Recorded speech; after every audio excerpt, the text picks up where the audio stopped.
warahmatullahi wabarakatuh. Alhamdulillahilladzi hadana lihadza wa ma kunna linahtadiya laula an hadanallah. Asyhadu an la ilaha illallah wa asyhadu anna Muhammadan abduhu wa rasuluh.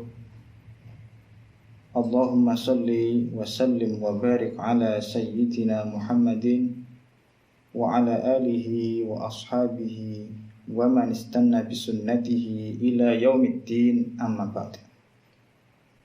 Baiklah teman-teman sekalian, pada kesempatan yang baik ini kita akan belajar bersama tentang sejarah Daulah Bani Abbasiyah. Daulah Bani Abbasiyah muncul setelah runtuhnya Daulah Bani Umayyah. Bibit awal Daulah Bani Abbasiyah telah ada sejak pada masa Daulah Bani Umayyah, khususnya pasca peristiwa Karbala pada tahun 60 Hijriyah atau tahun 680 Masehi. Memang peristiwa Karbala, sebagaimana kita ketahui sejarahnya, menyisakan dampak yang sangat mendalam, sehingga memunculkan gerakan Ahlul Bait. Gerakan Ahlul Bait yang paling besar pada masa itu disebut dengan gerakan Al-Mukhtar, yang dipelopori oleh seorang bernama Al-Mukhtar bin Abi Ubaid Ats-Tsaqafi. Al-Mukhtar bin Abi Ubaid Ats-Tsaqafi berupaya mempropagandakan Ahlul Bait, dalam artian dia mempropagandakan bahwasanya yang sebenarnya berhak atas kekhalifahan adalah keturunan Ahlul Bait. Jadi memang kelemahan Daulah Bani Umayyah adalah mereka bukan dari Ahlul Bait. Ini adalah legitimasi yang tidak dimiliki oleh Daulah Bani Umayyah. Jadi gerakan Al-Mukhtar mempropagandakan bahwa yang berhak menjadi khalifah itu bukan Bani Umayyah, melainkan orang yang masih keturunan Ahlul Bait. Maka Al-Mukhtar bin Abi Ubaid mencari-cari keturunan Ali yang masih hidup. Kita ketahui Hasan dan Husain telah tiada, maka dicarilah tokoh untuk dijunjung sebagai simbol Ahlul Bait. Maka karena Hasan dan Husain telah tiada, maka ketemulah satu tokoh yang bernama Muhammad. Muhammad ini adalah putra dari Ali bin Abi Thalib, tetapi bukan dari Sayyidah Fatimah. Jadi ketika Sayyidah Fatimah telah meninggal dunia, Ali bin Abi Thalib menikah kembali dengan seorang wanita bernama Khawlah binti Ja'far dari suku Al-Hanafiyah. Maka disebut Khawlah binti Ja'far Al-Hanafiyah. Dari pernikahannya tersebut lahirlah Muhammad bin Ali. Muhammad bin Ali inilah yang dipropagandakan oleh Al-Mukhtar bin Abi Ubaid Ats-Tsaqafi. Perlu diketahui bahwa Al-Mukhtar bin Abi Ubaid secara nasab tidak ada keterkaitan sama sekali dengan Ali bin Abi Thalib. Dia hanya memanfaatkan saja. Di dalam dirinya dia memiliki agenda lain. Gerakan yang dibawa oleh Al-Mukhtar ini telah tercampur sebenarnya dengan ajaran Sabaiyah. Ajaran Sabaiyah ini adalah ajaran yang dicetuskan oleh Abdullah bin Saba. Dia adalah orang pertama yang memposisikan Ali sebagai Tuhan, mengkultuskan Ali, memposisikan Ali bin Abi Thalib sebagai Tuhan. Teori ini menarik bagi sebagian orang Muslim, terutama mereka yang hadithul ahdi bil Islam atau masih belum lama memeluk agama Islam, atau mereka yang asalnya adalah dari ras Persia, atau mereka yang tinggal dari bekas daerah-daerah Persia. Bagi mereka menarik konsep God's King, jadi raja yang dibimbing langsung oleh Tuhan. Pada masa ini umat Islam kembali menggali masa lalunya yang sebenarnya telah dikubur oleh Islam. Mereka kembali mencoba mencari kembali tradisi mereka, cara berpikir mereka setelah dulu dihapuskan oleh Islam. Gerakan Al-Mukhtar bin Abi Ubaid Al-Thaqafi dan Muhammad Al-Hanafiyah pada akhirnya berhasil diredam oleh Khalifah Abdul Malik bin Marwan. Setelah itu Muhammad Al-Hanafiyah tidak lagi memasuki dunia politik. Dia memilih untuk menyingkir dari dunia politik sampai akhir hayatnya. Terkait wafatnya Muhammad bin Ali Al-Hanafiyah, para pendukungnya terbelah menjadi dua kelompok. Kelompok pertama meyakini bahwasanya Muhammad Al-Hanafiyah belum meninggal dunia dan masih hidup. Mereka meyakini bahwasanya Muhammad Al-Hanafiyah berada di gua yang bernama Gua Rodwa yang terletak di antara Madinah dan Yanbu. Kelompok ini juga meyakini bahwasanya Muhammad Al-Hanafiyah adalah Al-Mahdi. Kelompok pertama yang meyakini bahwasanya Muhammad Al-Hanafiyah masih hidup dan bersembunyi di gua, ini menjadi embrio lahirnya sekte Syiah Imamiyah. Jadi mereka meyakini bahwasanya ada pemimpin, seorang imam yang masih berada di gua dan akan keluar pada saatnya. Selain menjadi konsep dasar dari sekte Syiah Imamiyah, pemahaman kelompok pertama dari pendukung Muhammad Al-Hanafiyah juga menjadi konsep dasar dari gerakan Al-Qurbiyah yang meyakini bahwa ada seorang imam yang abadi, jadi hidup terus, tetapi tidak bisa menemui manusia kecuali telah tiba saatnya. Kelompok kedua adalah mereka yang menerima bahwasanya Muhammad Al-Hanafiyah telah meninggal dan menyerahkan urusan dunianya yang berupa klaim politik, perjuangan pergerakan kepada putranya yang bernama Abdullah. Dia punya putra namanya Abdullah bin Muhammad bin Ali bin Abi Thalib, yang juga sering disebut dengan Abu Hashim, sehingga gerakannya nanti terkenal dengan gerakan Hashimiyah. Gerakan Hashimiyah yang dimotori oleh Abdullah bin Muhammad Al-Hanafiyah inilah yang menjadi cikal bakal berdirinya Daulah Bani Abbasiyah. Abdullah bin Muhammad Al-Hanafiyah atau Abu Hashim membangun gerakannya dengan sangat rapi. Dan untuk pertama kalinya dia melakukan gerakan underground, bawah tanah, karena dia tahu bahwasanya banyak dari gubernur Umayyah yang kejam, sehingga dia melakukan gerakan underground, gerakan bawah tanah. Tujuannya agar gerakan tersebut tidak terendus oleh Khalifah Bani Umayyah.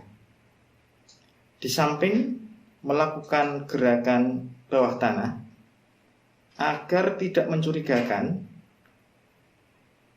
Abu Hashim juga intens dalam menjalin hubungan dengan pejabat-pejabat Daulah Bani Umayyah, sehingga tidak menimbulkan kecurigaan. Jadi ada dua langkah yang dia ambil. Pertama, melakukan gerakan underground. Jadi mereka berkomunikasi dengan kode-kode, dengan sandi. Di sisi lain, dia menjalin hubungan baik dengan pejabat-pejabat Daulah Bani Umayyah sehingga tidak menimbulkan kecurigaan. Namun begitu, gerakannya tersebut tercium oleh Khalifah Bani Umayyah, yaitu Sulaiman bin Abdul Malik. Jadi Sulaiman bin Abdul Malik menyebar intelijen-intelijennya untuk mengupas, untuk mengetahui gerakan yang dibangun oleh Abu Hashim ini.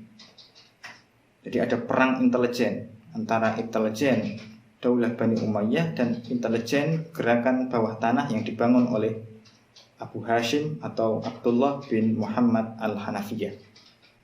Jadi Khalifah Sulaiman bin Abdul Malik mendeteksi adanya gerakan yang akan menggulingkan Daulah Bani Umayyah, sehingga dia menyebar agen intelijen untuk meneliti kebenaran gerakan tersebut.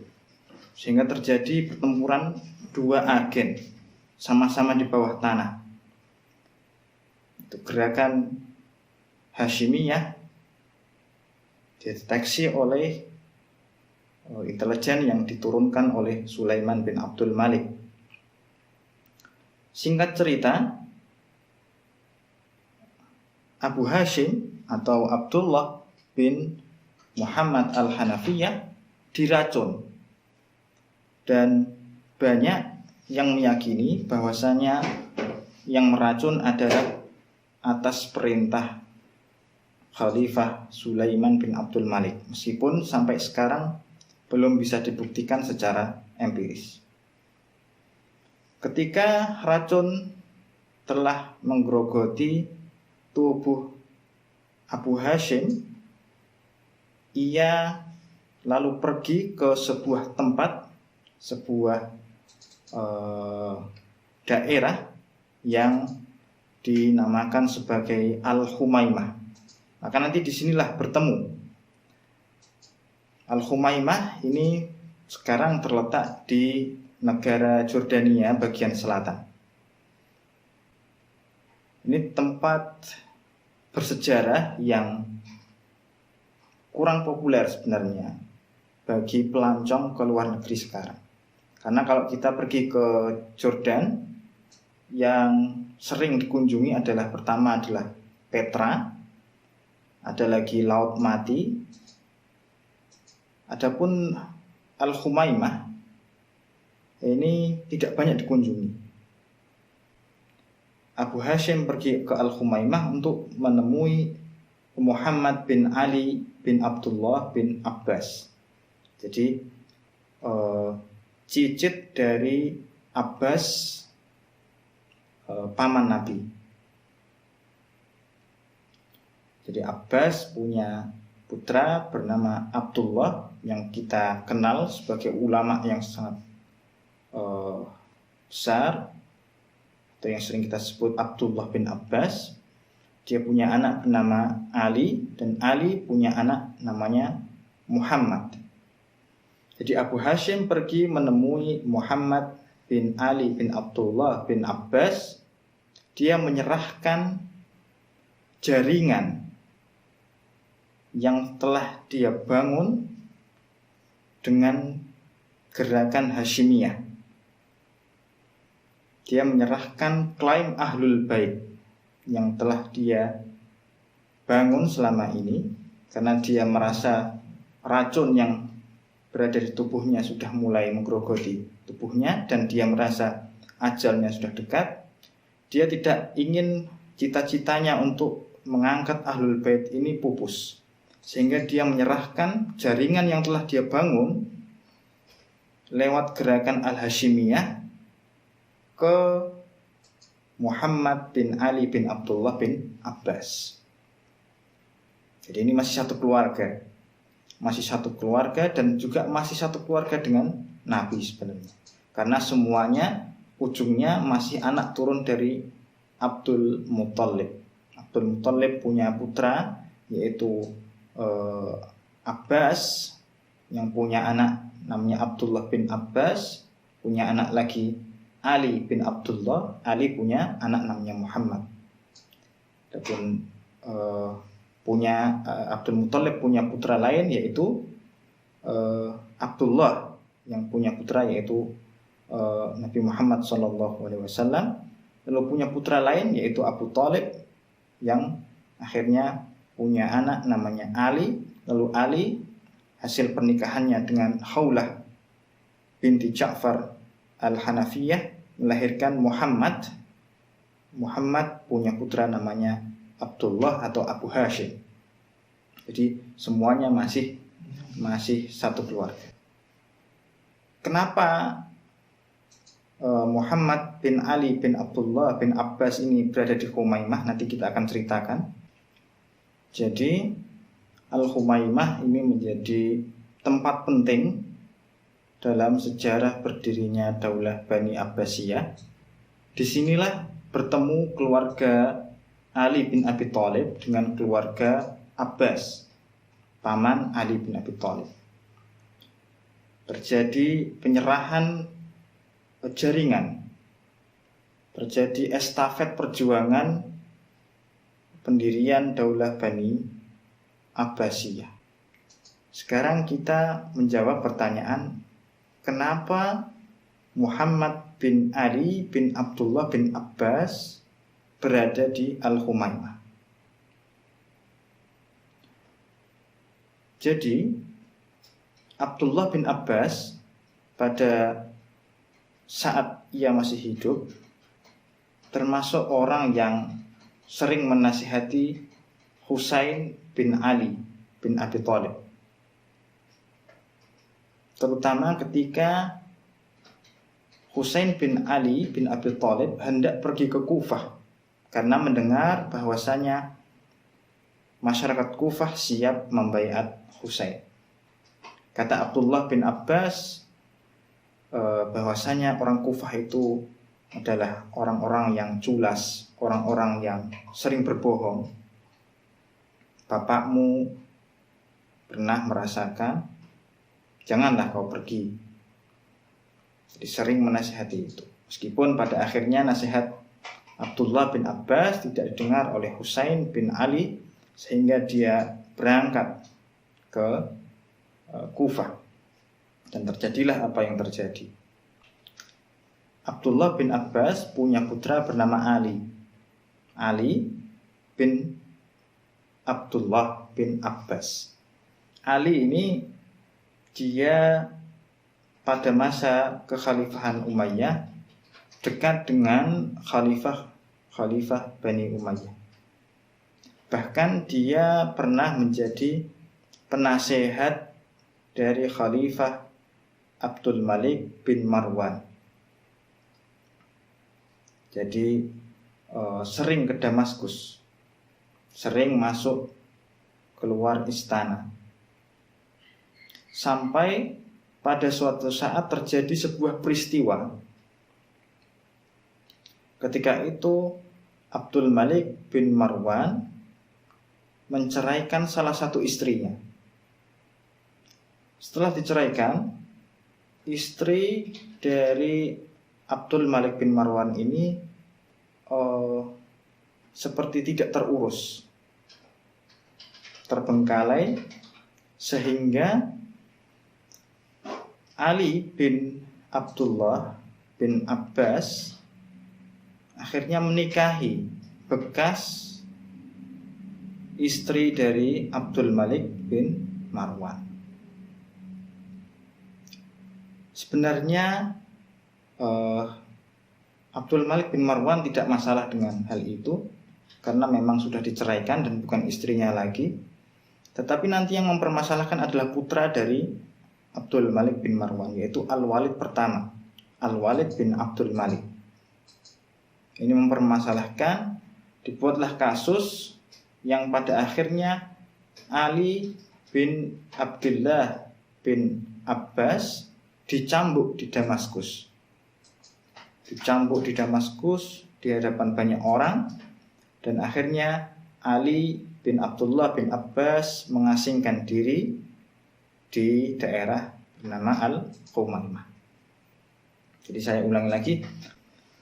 Jadi cerita Ali bin Abdullah bin Abbas yang ke Khumaimah ini adalah cerita seorang yang tadinya sangat loyal dengan khalifah, lalu punya kasus dengan putra khalifah, lalu akhirnya dia menyingkirkan diri ke daerah Al-Khumaimah, tidak mau lagi tahu urusan Damaskus, urusan politik dan lain sebagainya. Nah, Ali bin Abdullah bin Abbas setelah mendapatkan kasus dan dicambuk, dia pergi ke Al-Khumaimah. Dan dia punya putra bernama Muhammad bin Ali bin Abdullah bin Abbas. Jadi Muhammad ini adalah cucu dari Abdullah bin Abbas. Nah, di Khumaimah inilah terjadi pertemuan dua jalur keluarga, yaitu keluarga Ali dari jalur Al-Hanafiyah, yaitu Abu Hashim, bertemu dengan Muhammad bin Ali bin Abdullah bin Abbas.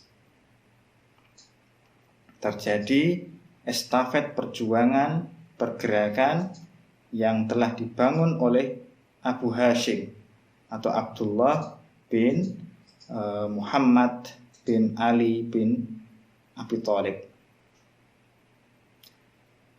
Nah, ketika melanjutkan pergerakan yang telah dibangun oleh Abu Hashim, ternyata Muhammad bin Ali bin Abdullah bin Abbas mengalami kesulitan dalam mengembangkan gerakannya di daerah Mesir, Palestina, Hijaz, dan yang lain, sehingga dia mencoba untuk mendengarkan masukan-masukan dari koleganya dan memutuskan untuk mengirim sebanyak 12 dai, disebutnya dai, mengirim ke daerah namanya Khurasan. Daerah Khurasan ini berada di bagian paling timur dari kekuasaan Daulah Bani Umayyah. Jadi ada Damaskus, Syam, lalu ke timur lagi nanti ada Irak, setelah Irak nanti ada Persia, lalu setelah itu baru Khurasan, sudah perbatasan di Asia, yaitu perbatasan dengan Mongol. Jadi kenapa Muhammad bin Ali bin Abdullah bin Abbas mengirim dai ke Khurasan? Jadi kenapa Khurasan yang dipilih? Ada beberapa alasan. Pertama, karena secara geografis seperti yang telah saya sampaikan tadi, Khurasan jauh dari pusat kekuasaan Bani Umayyah yang berada di Damaskus. Khurasan termasuk tempat yang banyak terjadi pergolakan, jadi kurang stabil dan jauh dari pantauan kekuasaan. Dua faktor tersebut dimanfaatkan karena dakwah di daerah-daerah seperti Mesir dan Palestina, Hijaz kurang berkembang. Utusan pertama yang dikirim ke Al-Khurasan bernama Ammar Al-Khaddasi. Ammar Al-Khaddasi. Ini utusan pertama Muhammad bin Ali bin Abdullah bin Abbas ke Khurasan. Tetapi Ammar Al-Khaddasi ternyata dia punya konsep tersendiri, punya kepentingan tersendiri. Karena Ammar Al-Khaddasi memiliki konsepnya tersendiri yang berbeda dengan konsep awal yang diamanahkan oleh Muhammad bin Ali bin Abdullah bin Abbas. Pada akhirnya Muhammad bin Ali tidak mengakui Ammar Al-Khaddasi. Meskipun begitu, tetapi masyarakat Khurasan tertarik dengan Ammar Al-Khaddasi karena pemikiran-pemikiran Ammar Al-Khaddasi, yaitu tentang pengkultusan, mendewa-dewakan, dan juga mencaci sebagian sahabat. Jadi kebiasaan mencaci ini adalah dampak buruk dari persengketaan antara Ali bin Abi Thalib dengan Muawiyah. Sejak itu orang menjadi sangat mudah sekali menumpahkan darah satu sama lain. Jangankan hanya mencaci, darah saja ditumpahkan, apalagi mencaci. Itu terjadi. Selanjutnya, Muhammad bin Ali bin Abdullah bin Abbas meninggal pada tahun 125 Hijriyah, dan perjuangannya diteruskan oleh putranya yang bernama Ibrahim bin Muhammad bin Ali bin Abdullah bin Abbas. Pada masa kepemimpinan Ibrahim bin Muhammad bin Ali bin Abdullah bin Abbas, ini ditata kembali pola perjuangan yang telah dilakukan oleh ayahnya. Yang tadinya pergerakan Ahlul Bait ini bersifat eksklusif, pada masa kepemimpinan Ibrahim bin Muhammad bin Ali bin Abdullah bin Abbas bersifat inklusif. Jadi pada awalnya pergerakan bersifat selektif. Dalam merekrut orang sangat selektif. Apakah orang ini mengetahui arah gerakannya atau tidak? Apakah orang tersebut memahami nilai-nilai perjuangan yang dilakukan oleh keluarga Abbas apa tidak? Tetapi setelah kepemimpinan Ibrahim bin Muhammad bin Ali bin Abdullah bin Abbas, semua orang bisa masuk.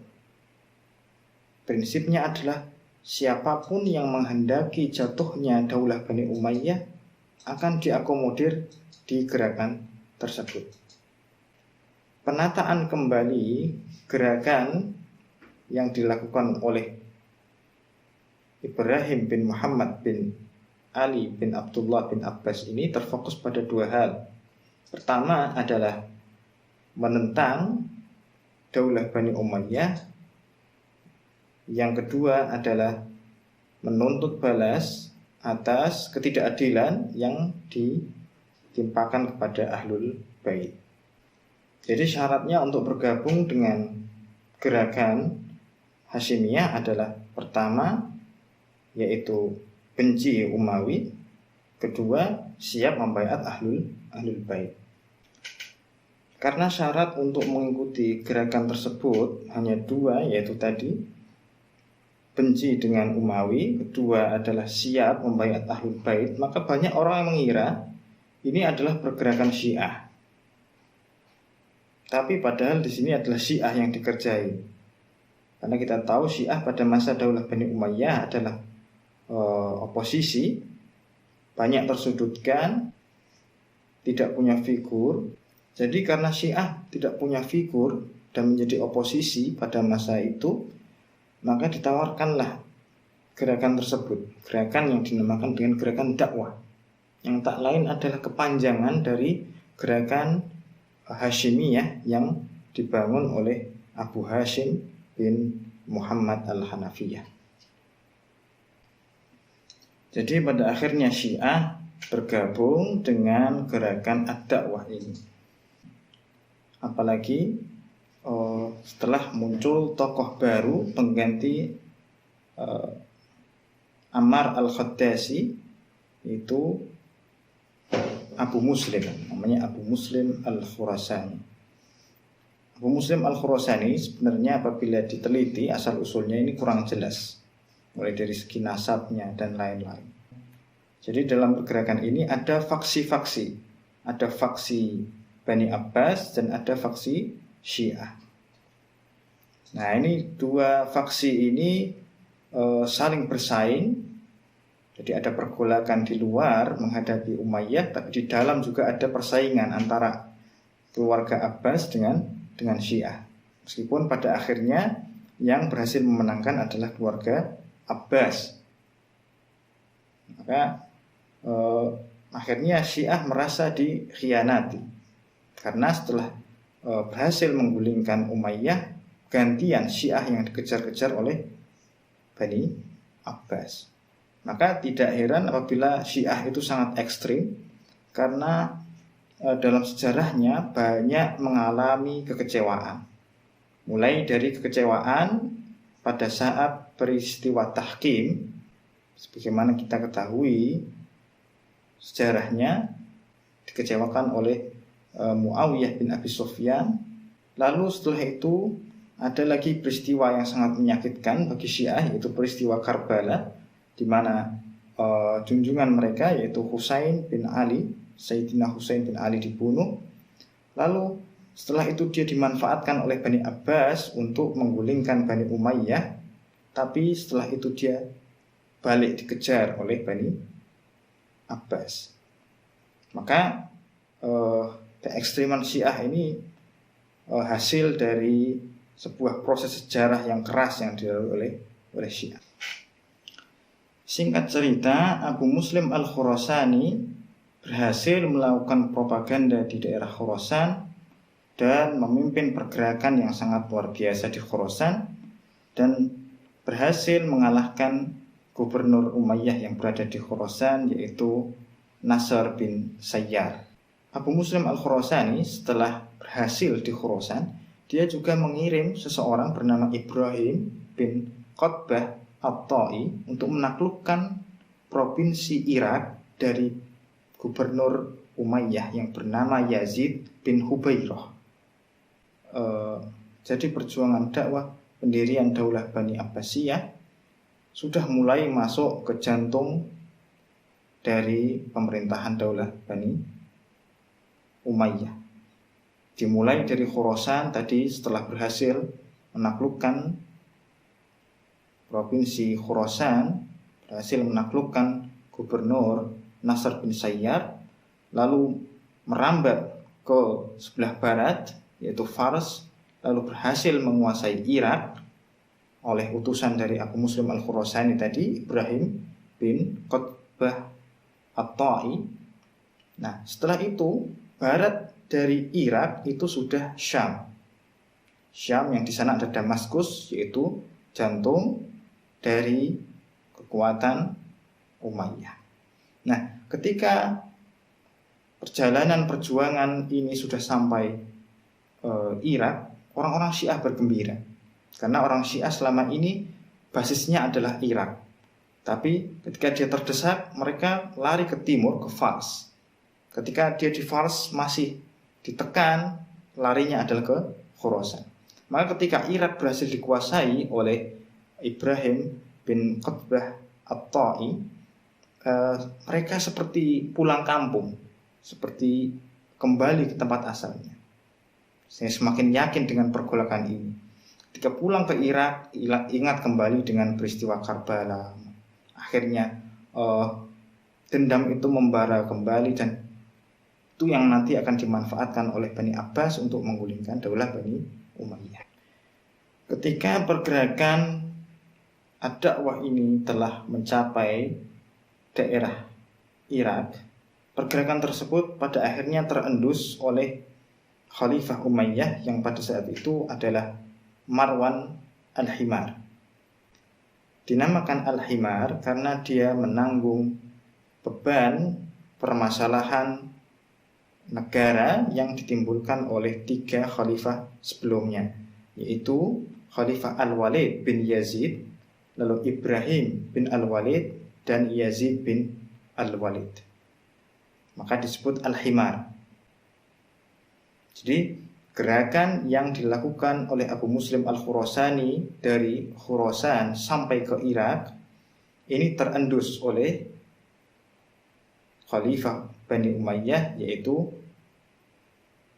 Marwan Ats-Tsani atau Marwan Al-Himar, yang pada akhirnya Ibrahim bin Muhammad bin Ali bin Abdullah bin Abbas ditangkap oleh Marwan Ats-Tsani atau Marwan Al-Himar.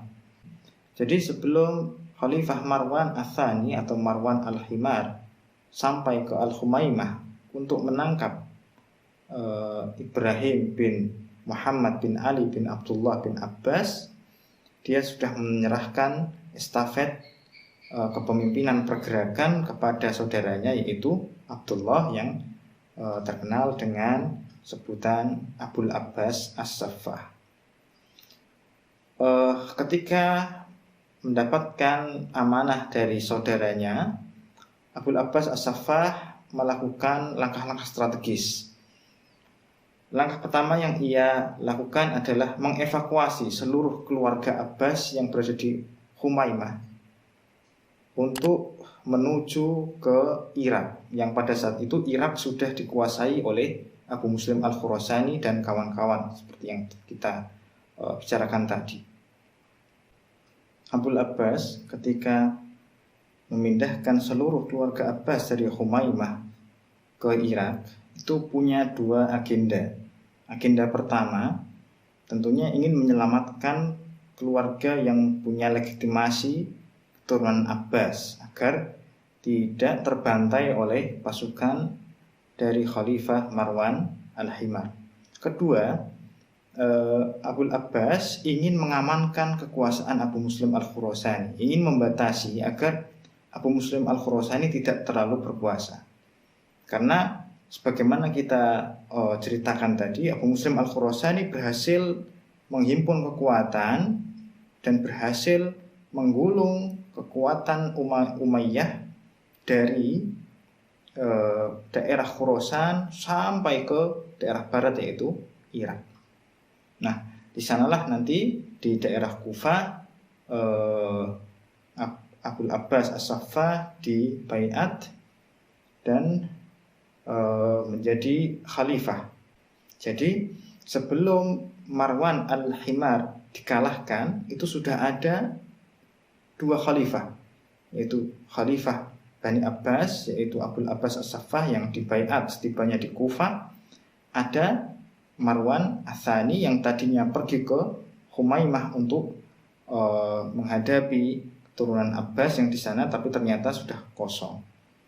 Nanti akhirnya pasukan Abul Abbas dan Marwan Ats-Tsani bertemu di daerah Azab. Terjadilah pertarungan yang luar biasa antara pasukan Marwan Ats-Tsani dan Abul Abbas As-Saffah dengan koalisinya, yaitu Abu Muslim Al-Khurasani. Dan pada akhirnya Marwan Ats-Tsani kalah dan seluruh loyalis keturunan Umayyah dihabisi. Meskipun ada 1 orang yang berhasil lolos dari kejaran pasukan Abul Abbas, yaitu Abdurrahman. Abdurrahman ini masih keturunan Umayyah yang berhasil lolos.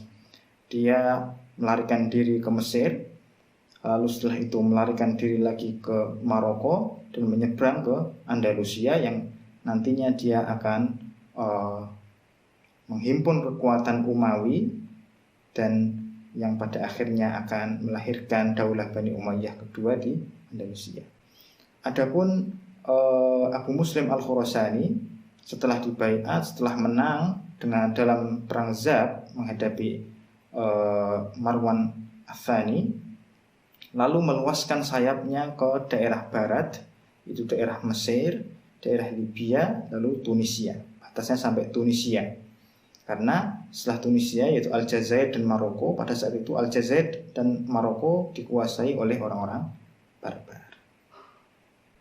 Demikianlah proses terbentuknya Daulah Bani Abbasiyah, yaitu proses yang sangat panjang, lintas generasi, bahkan lintas keluarga, yaitu keluarga Ali dan keluarga Abbas.